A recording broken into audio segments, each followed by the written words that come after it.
Hi, I'm Tim Baldwin, attorney and founder of Property Management Law Solutions. I'm going to talk very briefly about the issue of when can a tenant legally withhold rent from the landlord. There's a very specific way they have to do this. In short, a tenant can only withhold rent when the landlord has breached his duty to maintain and comply with building and health codes, or if there's none, then the basic warranty of habitability. And those items are listed in Florida Statute 83.51, subsection 1. If the landlord has not breached those duties, then the tenant cannot withhold rent.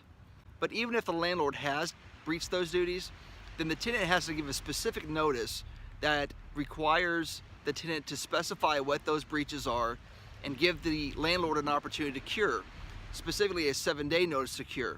Once the landlord has cured that defect, if any, then the tenant must pay that rent. If the tenant doesn't pay the rent or withholds too much rent, then the landlord could serve a 3-day notice to pay and file an eviction against the tenant. If the tenant contests the issue, they can defend on the grounds that the landlord did not comply with this basic duty to comply with the health or building code or with the warranty of habitability.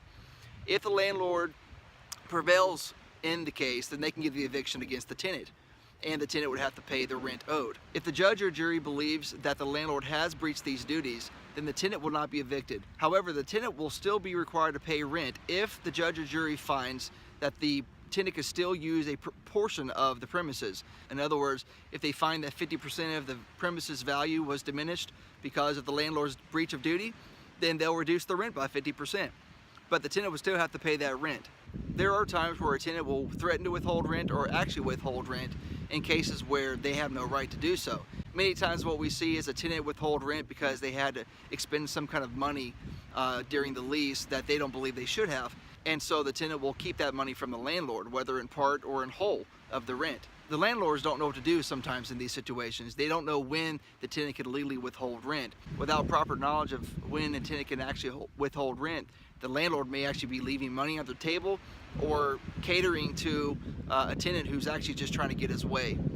So what is the takeaway from this? Well, first of all, the landlord needs to comply with the health and building codes in that area. If there are none, then they have to comply with the basic warranty of habitability. The list is pretty short, but it has to do with the structure of the building, the roof, the walls, the basic integrity of the building. If the landlord receives a notice from a tenant saying that they're withholding rent, then the landlord should immediately contact an attorney who can advise them as to the issues that have been raised. Not every notice that claims to withhold rent or claims that the landlord has breached his duty is correct.